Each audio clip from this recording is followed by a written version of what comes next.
পেয়েছিলাম ভাইরা। আসসালামু আলাইকুম ওয়া রাহমাতুল্লাহি ওয়া বারাকাতুহু। আলোচ্য বিষয় আমাদের ইবাদত বন্দেগী, আমার নামাজ, আমার রোজা, আমার হজ, আমার কর্ম, আমার আমলগুলো আল্লাহ সুবহানাহু ওয়া তাআলা পছন্দ করেন কিনা, কিভাবে করলে আল্লাহ সুবহানাহু ওয়া তাআলা আমার এই নামাজকে কবুল করবেন, আল্লাহ সুবহানাহু ওয়া তাআলা রাজা হবেন, খুশি হবেন, সেই অনুপাতে আমাকে আমার ইবাদত বন্দেগীগুলো করতে হবে। বর্তমানে সারা ওয়ার্ল্ড ব্যাপী চলছে বিশ্বকাপ, যেটার জন্য সকলে উন্মাদনা, সকলে পাগল হয়ে গিয়েছে।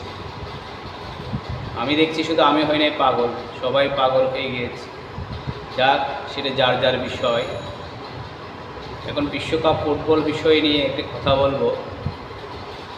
একজন বিশ্বকাপের একজন যিনি প্লেয়ার, খেলোয়াড়, যার একটি বলের একটি লাথির দাম, বলকে একটা শ্যুট করলে যে শ্যুটের দাম, একটি গোল করলে যে গোলের দাম, সেটা মিলিয়ন মিলিয়ন কোটি টাকা।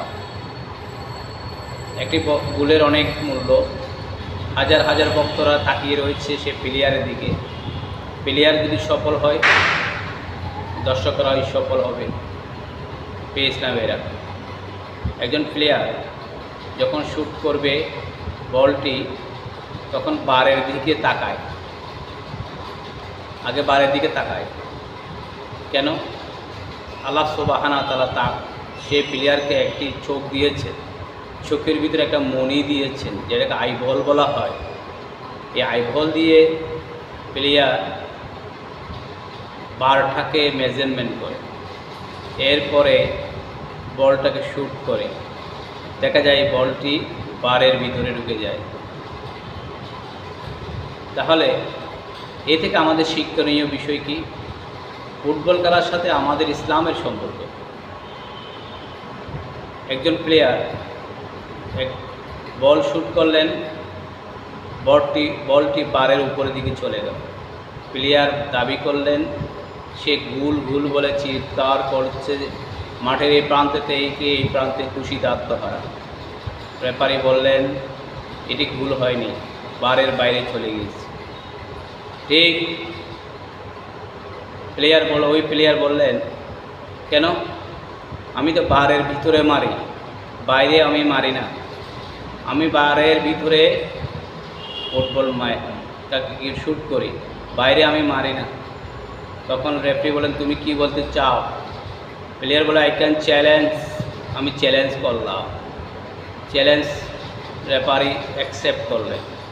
বার মাপা হলো, দেখা গেল বারে 1 ইঞ্চি শর্ট হওয়ার কারণে বলটি বারের বাইরে চলে গেল। পেয়েছিলাম এরা। আমরা মাযহাব মানি, আমরা পীর মাশায়েখ মানি, আমরা আলেম উলামাদেরকে আমরা মহব্বত করি, আমরা আলেম উলামাদের সোহবতে থাকি, আমরা সত্যবাদীর সাথী হয়েছি, আমরা মিথ্যাকে পরিহার করেছি। পেয়েছিলাম ভাইরা। অনেক ইসলামী ভাইরা আমাদেরকে বলে থাকেন আমরা নাকি বেদাত, অনেক ইসলামী ভাইরা আমাদেরকে শিরকি বলে।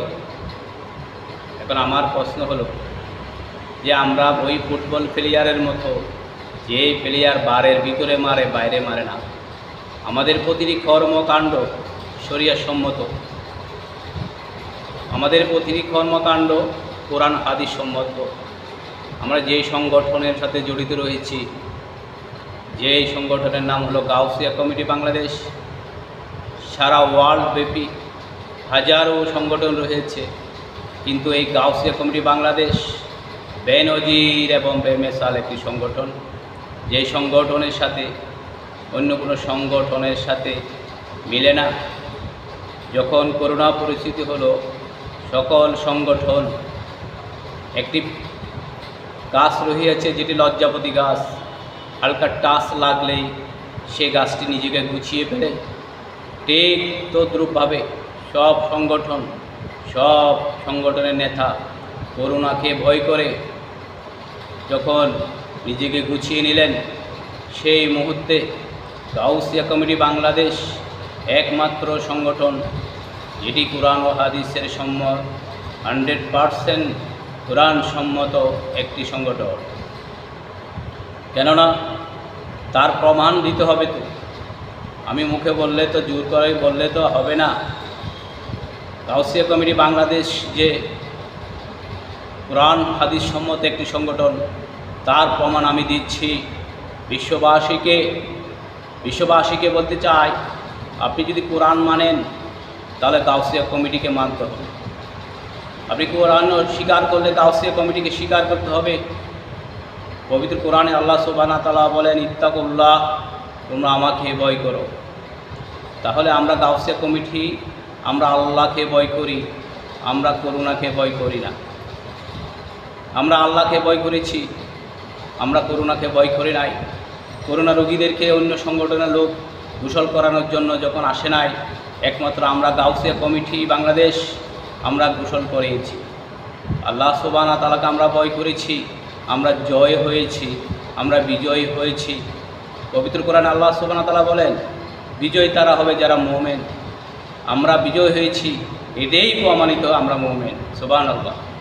যারা করোনাকে ভয় করেছে তারা বিজয় হতে পারেনি, যারা আল্লাহকে ভয় করেছে তারাই বিজয় হয়েছে।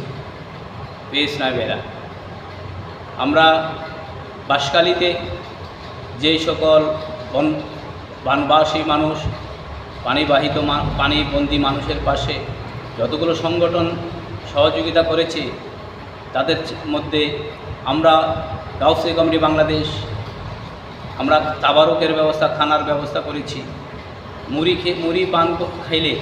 মুড়ি খেলে, চানাচুর খেলে, আপনি শুকনো খাবার খেলে আপনি কিছুক্ষণ থাকতে পারবেন, কিন্তু আপনি একটু বিরিয়ানি খাইলে আপনি 24 ঘন্টা থাকা সম্ভব। সুবহানাল্লাহ। তাহলে সব কাজে আমরা সেরা।